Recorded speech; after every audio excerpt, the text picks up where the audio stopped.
ओम नमः सिद्धेभ्यः। ओम नमः सिद्धेभ्यः।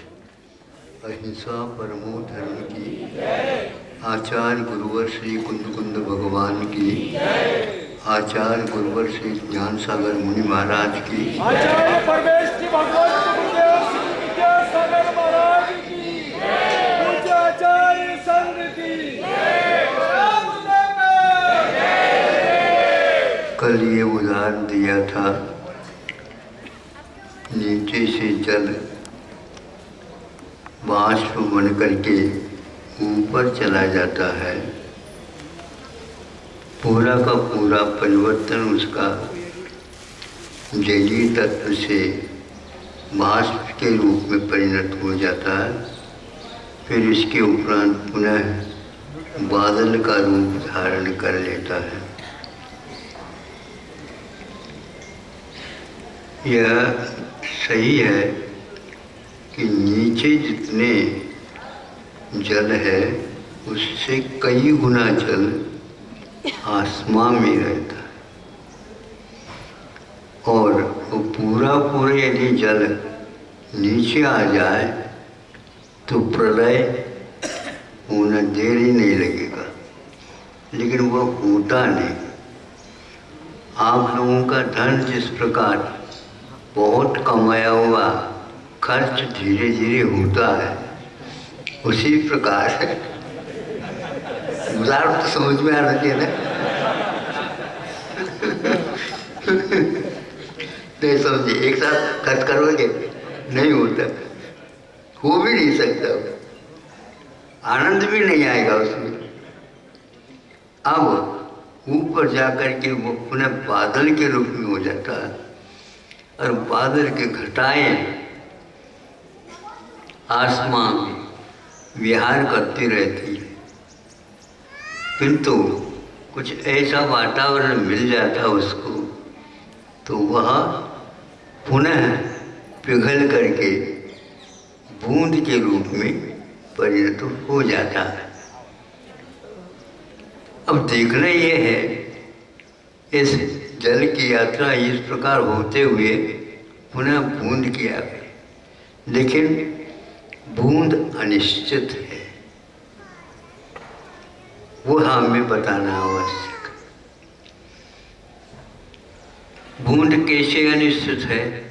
इसलिए अनिश्चित है, बूंद के रूप में परिवर्तित होने के उपरांत भी धरती तक आते आते वो बूंद ही रहे, ऐसा कोई नियम नहीं। ऐसे ये तो पक्का है, वहां से निकला गिरा, पक्का है तो बूंद नीचे आएगा नहीं। बूंद आए ये नियम नहीं है, बूंद अनिश्चित है। आते आते वह अनेक रूप में परिवर्तित हो सकता होता है। शास्त्रों में लिखा मिलता है, वो बूंद कुछ ऐसे संबंध से का हो जाए तो वह बर्फ भी बन सकता है, और विशेष रूप से और योग मिलता है वो मोती भी बन सकता है। यह परिवर्तन का एक सिद्धांत है। निमित्त नैमित्तिक यह कार्य इसी को बोलते हैं। उसके लिए जैसा निमित्त मिलता वैसा वह हो जाता है। कभी कभी वह सीप में जाकर के हो सकता है, और कभी कभी वह वंश रोचन जिसको बोलते हैं। हाँ, तो बांस के भीतर पहुंच जाता तो वहां पर भी वह मोती का रूप धारण कर सकता। तो बांस से भी उत्पन्न हो सकता है, सीप से भी उत्पन्न हो सकता है, ऊपर ही मेघ मुक्ता जिसको बोलते हैं वह भी हो सकता है। नीचे सीप में आए कोई नियम नहीं, वो बर्फ भी बन सकता है, लेकिन वहाँ बीच में ही मुक्ता भी बन सकता है। मुक्ता जो बना यह एक प्रकार से पृथ्वी का एक जीव माना जाता है। अब देखो इस संसारी जीव की क्या परिणति है, वह जल बन जाता है तो जल का एक हो जाता है, किंतु वह मुक्ता बना तो मुक्ता बनते ही वह पृथ्वी का एक माना जाता है। तो जो आपके गले का हार बन जाता है। कहाँ परिवर्तन कैसा हो सकता है इसका कोई भरोसा नहीं। और विशेष चीज का यदि योग मिलता है तो बर्फ की डली भी बन सकता है।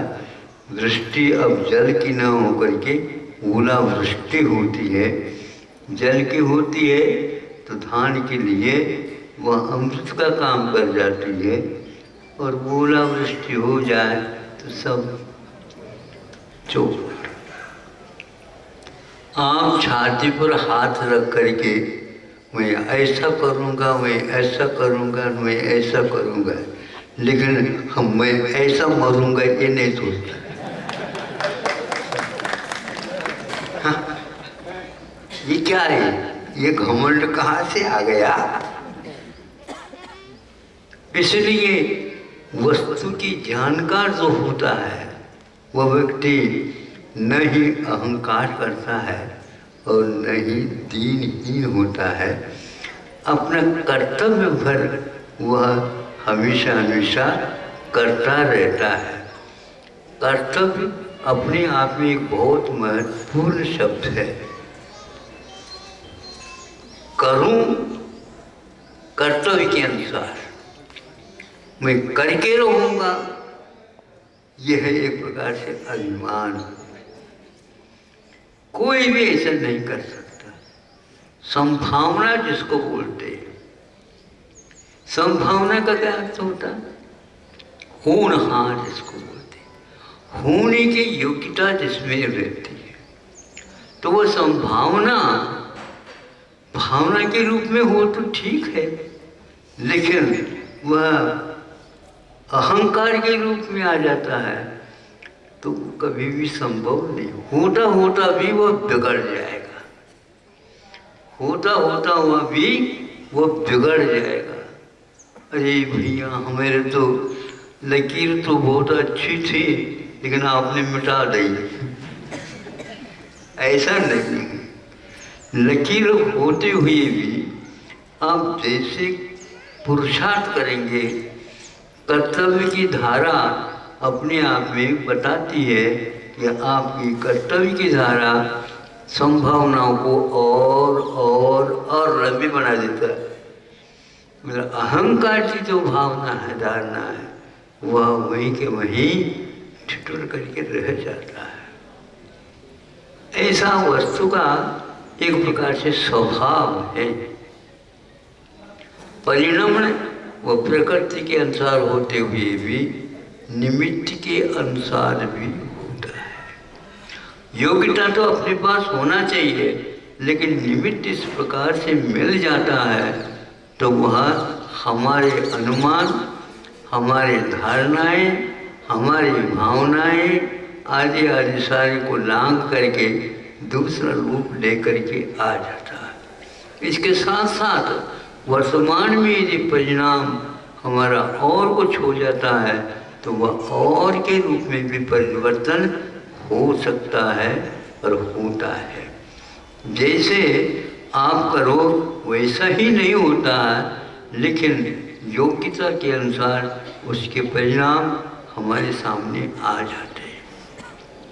कई बार सुना हमने, प्रशासन संबंधी परीक्षाएं देते हैं बच्चे, रात दिन ये करते हैं, खान पीन रहन सहन आदि सारे भूल जाते हैं और लग जाते हैं।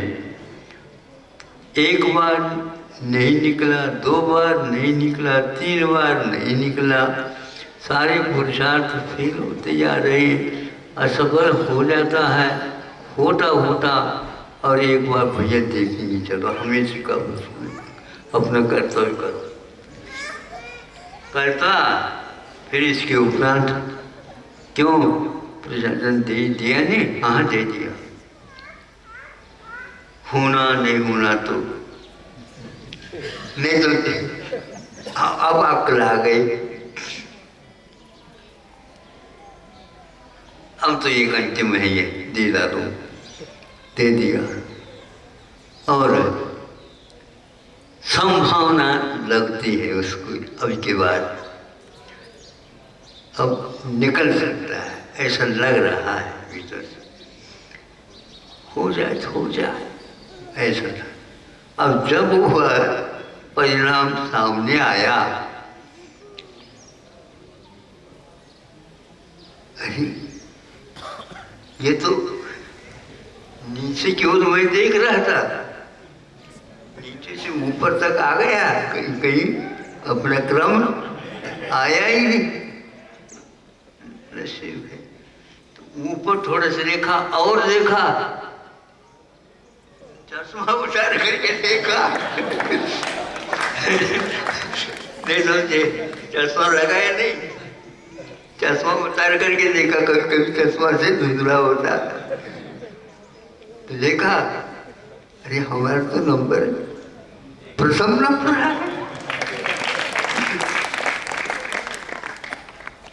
ऐसा होता है करोड़ सिद्धांत में भी। कर्म द्रव्य क्षेत्र काल भाव के अनुसार आपके भीतर तो किए हुए कर्म है फलेंगे, इसको कोई जान बूझ करके बुद्धिपूर्वक मैं ऐसा करूँगा। जो तीसरी प्रकृति का बंध होता है लगभग ऐसा ही होता है। किसी को ये अनुमान नहीं रहता है कि मेरे इस भाव के द्वारा तीसरी प्रकृति का बंध हो रहा है। जब तीसरी प्रकृति के बारे में आ जाता है, उसके परिणाम आ जाते हैं, तब इसमें होता है।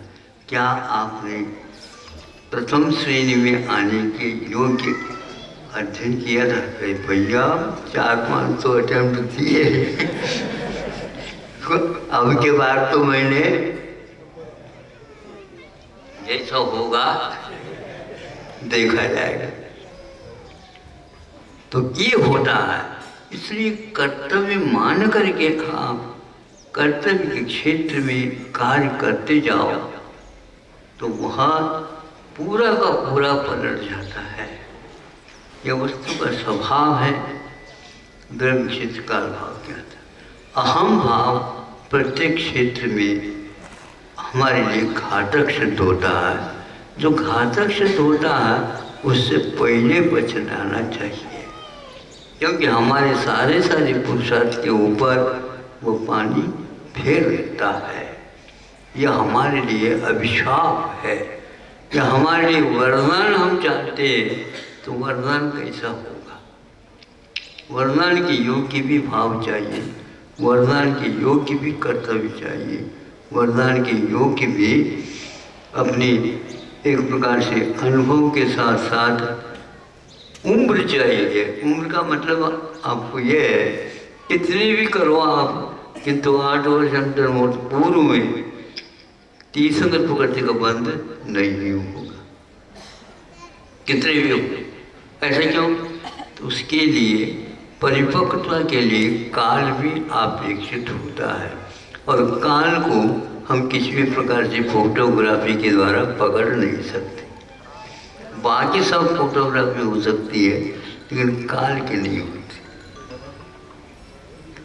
आपकी चाल के अनुसार ही काल चले ऐसा नहीं, किंतु काल के अनुसार आपकी चाल होनी चाहिए। इन्हें अभिमान से मुक्त होकर के कर्तव्य करने चाहिए, यही एकमात्र सार निकलता है। तो जब कभी भी हम महापुरुषों के चरित्र पढ़ते हैं, उनके अतीत के बारे में सोचते हैं, तो ऐसा परिणाम निकल जाता है। तो वो जब कार्य करते समय कर्तव्य की ओर ध्यान रखते थे, उसी प्रकार जब कर्तव्य का फल सामने आता है उसमें भी उनकी उपेक्षा ही रहती है। हमें इस भोग की यात्रा नहीं करना है, हमें तो कर्तव्य करते चले जाना, ये महत्वपूर्ण है।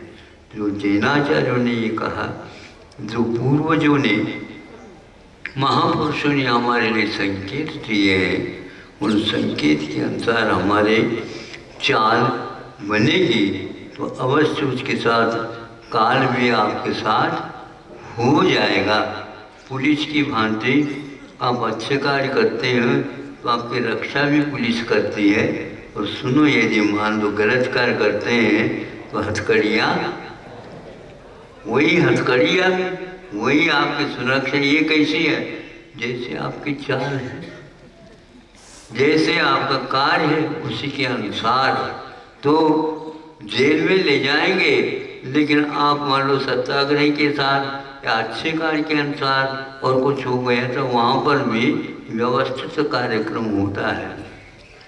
जेल में होकर के भी जो खुली जेल भी मिल सकती है, क्योंकि वहाँ पर ये कार्य करने के लिए आप गए और उसकी अपेक्षा से पार्टी ने, किसी पार्टी ने आपको जेल में डाल दिया, लेकिन वहाँ पर ऐसा फल नहीं मिलता। यह भी ऐसा ही है, बड़े पुरुषों के द्वारा कहा हुआ है कि तुम ये कार्य करते जाओगे अवश्य। ये नहीं कहा कि मैंने सब देख लिया आपको ऐसा मिलेगा, ऐसा नहीं कहा। आप कर्तव्य करते जाइए। चिन्हमानी की किसी भी पृष्ठ को आप खोल करके देखेंगे, आपके लिए राग डूबने वाला है और वीत राग तैराने वाला है, यही मिलेगा। इसलिए अब आपको देखना है तैरना है कि डूबना है, क्या करना है। तो भगवान ने ऐसा नहीं कहा, मैं समझता हूँ, मैंने देखा पहले से तुम डूबोगे। तो उसके लिए भी उपदेश यही मिलता है, तुम राग करोगे तो डूबोगे और वीत राग की उपासना करोगे तो तेरे बिना नहीं रहोगे। तुम्हें कोई डुबोने वाला नहीं है संसार में। राग और द्वेष दोनों हैं। अब आपके इच्छा के अनुसार, भावना के अनुसार ये होता। फिर महाराज जैसे मति वैसे गति, हाँ तो मति के अनुसार तो गति हो रही है। अंत मतासो गता भी कहा, अंत में तो मति होती है, उसी के अंदर गति होती है, बिल्कुल पक्की बात।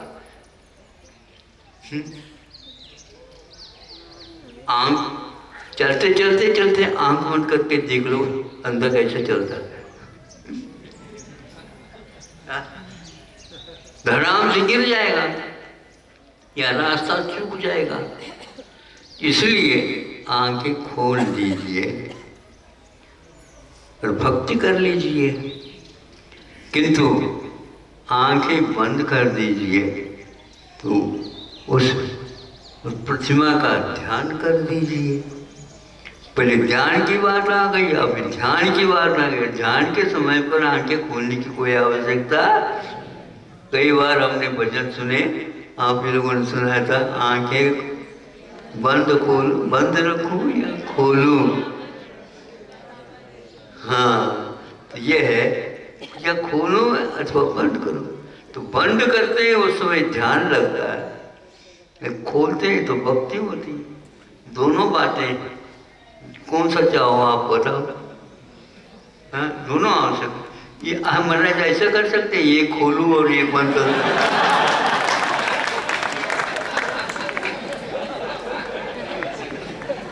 तो फिर ये चंचलता आ गई, चंचलता आ गई। चंचलता नहीं, स्थिरता के साथ आप करो, भक्ति करो अथवा ध्यान करो। ये हमारे लिए कर्तव्य बताया है, तो उस कर्तव्य के अनुसार ही अपने को चलना है। प्रथम श्रेणी में आना चाहते हो, कर्तव्य समझ करके परीक्षा देते रहो, अहिंसा पर। आचार्य गुरुवर श्री विद्यासागर जी महाराज की